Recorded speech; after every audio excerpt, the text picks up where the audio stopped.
جی اے میر ہیں, یہ کانگریس کے بڑے نیتا ہیں اور لیجسلیٹر بھی ہیں. بجٹ پہ جو آج ڈیلیویجرز کا جو ایک کمیٹی بنائی گئی ہے, سب سے پہلے اس پہ جاننا چاہوں گا کہ کانگریس اس کو کس طرح سے لیتی ہے. نہیں, میرے خیال سے موزون جواب چیف منسٹر صاحب نے دیا, جو فائنانس منسٹر بھی ہے, چونکہ انہوں نے ایکسپلین کیا 2014 میں جو ہماری کولیشن نے اس کے لیے تیاری کی تھی ریگولرائزیشن کے لیے, پھر 14 میں ہم آؤٹ آف پاور ہو گئے, دوسری سرکاریں آئی, دوسرا نظام آیا, وہ اس کو آگے نہیں بڑھا پائے بلکہ ایک سٹیگنیشن کر دی.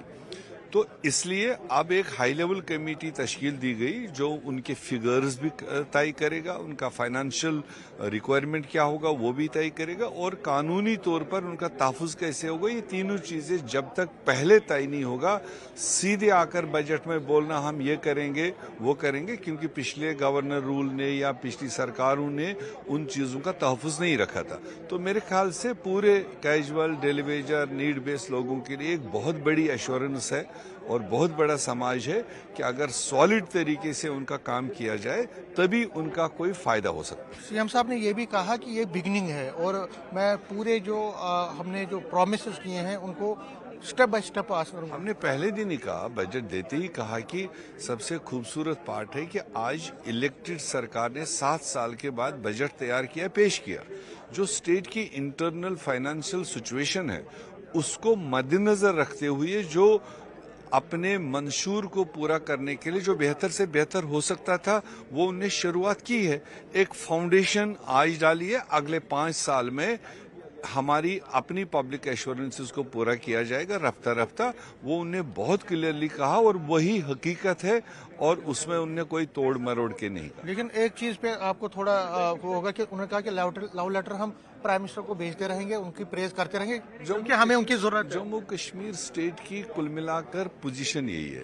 یہ آج کے چیف منسٹر کی بات نہیں, اس سے پہلے لیفٹیننٹ گورنر تھا, اس سے پہلے کوئی چیف منسٹر تھا, اس سے پہلے بھی سرکاروں میں تھے. تو یہ حقیقت ہے, جموں کشمیر جو ہے بائی اینڈ لارج ڈپینڈنٹ بھی ہے سینٹرل سکیمز پر, سینٹرل گورنمنٹ کی سپورٹ پر. وہ حقیقت ہے, وہ کوئی آج پہلی بار نہیں مانگ رہے ہیں. وہ جب بھاجپا والے تھے تب بھی مانگ رہے تھے, جب پی ڈی پی والے تھے تب بھی مانگ رہے تھے, کیونکہ ہماری ارننگز کم ہے, ایکسپینڈچر زیادہ ہے. کل ملا کے اگر آپ بجٹ کی سپیچ ان کو دیکھیں تو آپ کو کیا لگتا ہے کہ جو آپ کے خدشات ہیں یا آپ کے کنسرن تھے ان کو ایڈریس کیا؟ نہیں, میرے خیال سے کل ملا کر جو 3 دن بجٹ پر ڈسکشن ہوا, جو پورے ہاؤس کے جو موٹے موٹے کنسرنز آئے, چاہے وہ رولنگ سائڈ سے آئے, اپوزیشن سائڈ سے آئے, ان ساری چیزوں کو عمر عبداللہ صاحب نے بہت بہترین طریقے سے ایڈریس کیا.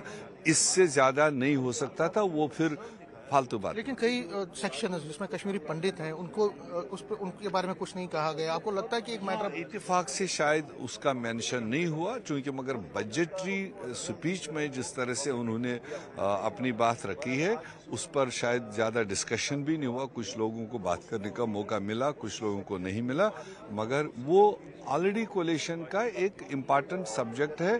اور اگر آج کسی وجہ سے مس کر گئے ہوں گے, آگے گرانٹس ہے, جب ریونیو گرانٹس آئیں گے, جب جی اے ڈی کے گرانٹس آئیں گے, اس وقت وہ ایشوز اٹھیں گے, اس کو انڈیویجول کنسرن منسٹرز بھی جواب دے سکتے ہیں. نیوز ایٹین سے بات کر رہے تھے جی اے میر, کانگریس کے لیجسلیٹر ہیں, لیڈر ہیں, کہہ رہے ہیں کہ بجٹ سپیچ سے وہ مطمئن ہیں اور ہر ایک سیکشن کا خیال رکھا گیا ہے اس بجٹ میں. کیمرہ مین چاند کے ساتھ سمیر بٹ, نیوز 18 جموں.